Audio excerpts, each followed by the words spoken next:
What's good, YouTube? It's Butter and this Joe, man.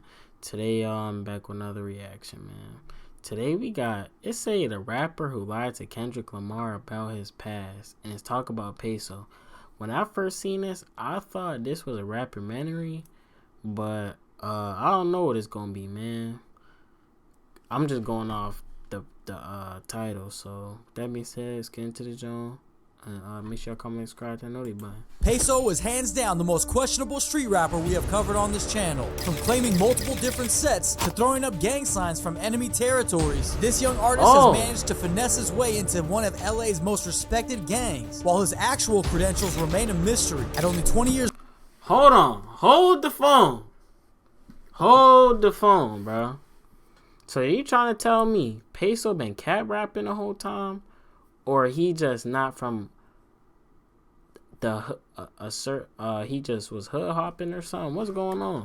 Years old, he's gone from being a nobody from Maywood to representing Playboy 13 and somehow convincing everyone he belongs there, despite a backstory with more holes in it than Swiss cheese. After stepping into the spotlight following Money Sign Suede's tragic death, Peso would continue to navigate between authenticity and opportunism on the streets of East LA, and apparently convinced Kendrick Lamar that he was the real deal in the process. But you saw your father murdered when you were 6. Because I was supposed to die that night. Nobody was as important as me since my dad died.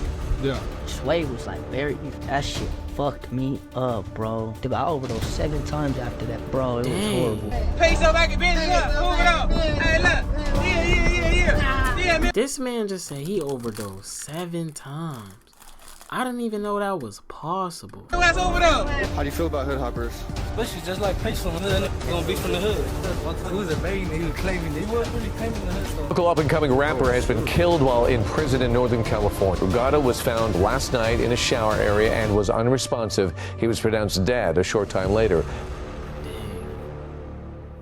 Oh, it is a Rapumentary. So the Peso would be born and raised in Maywood, California, growing up around 56th and Fishburne area. This location would become crucial to understanding his confusing gang affiliations. Peso claims to represent Playboy 13, specifically the East Side faction in the Low Bottoms area of South Central. However, his origins tell a different story. The 56th Street he originally claimed in Maywood is not PBS territory. It's a completely different area altogether. Now this story gets complicated with multiple 56 streets, so I'll break it down as clearly as possible, and don't forget to like the video. Our story really begins in 2020, around 2021, when we first see Peso appearing in music videos with Money Sign Suede. During this early period, something very problematic emerges. Clear footage of Peso throwing up F for Florencia 13. Now this isn't just some casual hand gesture or accident. Florencia 13 and Playboy 13 are bitter enemies, especially in the South Park area where PBS operates. For someone who claims PBS as his set, this association with F13 is completely unacceptable.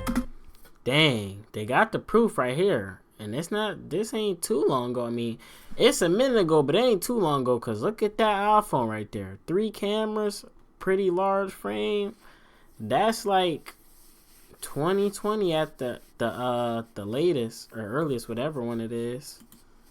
According to Street Politics, the music video for 6 Block would showcase Peso alongside Money Sign Suede, and this is where we start seeing the transition. Peso begins claiming 56th Street, but here's where it gets confusing. There are actually 3 different 56 streets connected to PBS territory. There's the original Maywood 56th, where Peso is actually from, the Bell Gardens 56th Street in Southside PBS territory, and the Low Bottoms 56th Street, where Eastside PBS operates. Peso would somehow manage to merge all 3 into his identity. Combined with all this geographical confusion, Peso would still win over the hearts of some with the story of how he tragically lost his father. You were there at the, I mean, I guess you could tell us about it if you want, but you saw your father murdered when you were 6. Because I was supposed to die that night. But they were supposed to kill you too. Yeah, I was and you were supposed to die 6. that night. I was 6, yep. What was your dad into that there would be people who were supposed to kill him and his child? My dad was a regular ass man, believe it or not. Really? Yep. My dad was a regular ass man. He was a hard worker. And so why would people want to do this to him? Shit, I don't know. Like, how did you know that you were supposed to be killed as part of that? Because they had us both, like, in the room. Oh. Type shit. Shoot. They kidnapped And so do you remember this clear as day, or is it kind of blurry after all these years? No, that shit clear as day. Adam the Fez too. They said Vlad the Fez, but Adam really the Fez. And how'd you get away from the situation? He did he went cause he was big as fuck. He was like 6'5", like he was big as fuck. And he was a bodybuilder too. So Wow. he was big as fuck. And so they was like, how old were they? They were young. One of them was like 18, and another one was like, another one was like, I don't remember that, but they were both young. So he was kind of older already too. So he had that grown man power.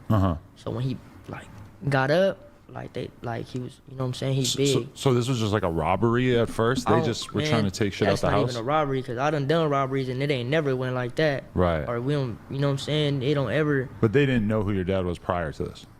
Shit, I don't know. You know what I'm saying? I don't know. I was only 6. I don't really know. Like, right. You know what I'm saying? Like, I didn't go through my dad's phone, none of that shit. I don't know. So. Right. These conflicting stories about his pops being either a gang member or a civilian doesn't add up. And usually it's not this complicated to verify where somebody's really from. However, in April 2023, Peso's life would change forever after his friend Money Sign Suede would be murdered, brutally, stabbed to death behind bars at Soledad Correctional Facility. Local up-and-coming rapper has been killed while in prison in Northern California. This is a music video from Money Sign Suede, whose real name is Jaime Brugada Valdez. According to prison officials in Monterey County, Suede's death is being investigated as a homicide. Brugada was found last night in a shower area and was unresponsive. He was pronounced dead a short time later. See, it's crazy because I heard about this and I didn't even know who he was at the time. I'm just like, dang, but no, this was crazy. I know this was crazy on the West Coast. Fans are leaving condolences on his official Instagram page. The 22-year-old rapper was sentenced last year in Riverside County on charges of being a convicted felon in possession of a gun. Now, there are a ton of rumors on why Suede was targeted, but most will tell you that it was the Mexican mafia that killed him after Suede refused to conform to their politics. Now, you tell me in the comments what you think happened to Suede. But regardless, his death shook Los Angeles, and especially those closest to him like Peso. I'm like, the fuck, everybody tell me to call. I call Spaz and I ain't fool, like, Suede died. The fuck you mean Suede died? Fool was busted. Like, did he get out and not tell nobody? He's like, nah, fool died in prison. So I'm like, man, like, it's fucked up. Reason I say it's fucked up because when you're in a place like that, bro, it's like you're at your lowest, fool. Being locked away, bro, you're at your low. You could tell. Look at his mugshot, fool. He don't look like that on the out. Glowing, you feel me? Well, he was looking like he was going through it, bro. And imagine dying like that. Nobody was as important as me since my dad died. Yeah. Suede was like that shit fucked me up, bro. Dude, I overdosed 7 times after that, bro. It was horrible. Man, I broke down, fool, and I didn't even cry at my dad's funeral, fool. Like, bro, I shed tears, bro. Like, even the staff were like, damn, this was going through it. I got all these people trying to book me for shows and all this shit, and I just can't, fool. Bro, every show I did was with Suede. We always shared a set, fool. Like, that's so weird to me. Like, how could I live Dang, that's your right hand man's, bro. That's tough for him. R.I.P. a dream without him? He started it. This was his view. I thought I was gonna be lifer or dead, like at 18. Peso would then step into the spotlight and fully embrace his PBS identity. He would start claiming that before 56th Street became a PBS clique. It was called 56th Street Locos, and that his generation brought it back to life. This generation conveniently explains his transition from Maywood to the Low Bottoms, but many people question whether this story holds water. However, soon, his rise would create internal problems when established PBS members like Rich Rabbit and Mr. Keep It Hood began having issues. Both of these artists have been representing Eastside PBS for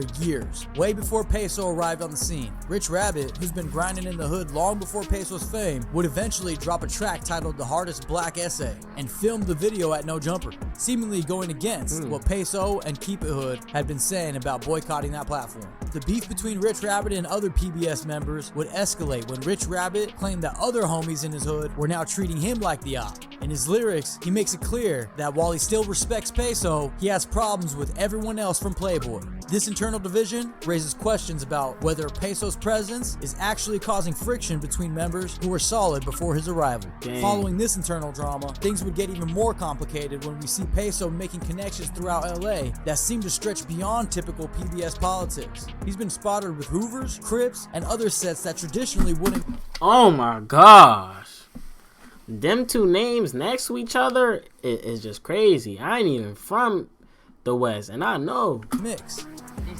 Hell yeah, they all on my shit. Yeah, you know. Peso back in business up. Move it up. Hey, look. Yeah. Yeah, Midwest over there. Yeah, Midwest over there. My kids in the car. All my kids. All my kids over there. Yeah. BMS's? BMS is so crazy. Yeah, over there. Midwest. Don't nobody gangbang like Cali, bro. The only person only place I could say that I do is Chicago or New York. Besides that, no. Oh shoot.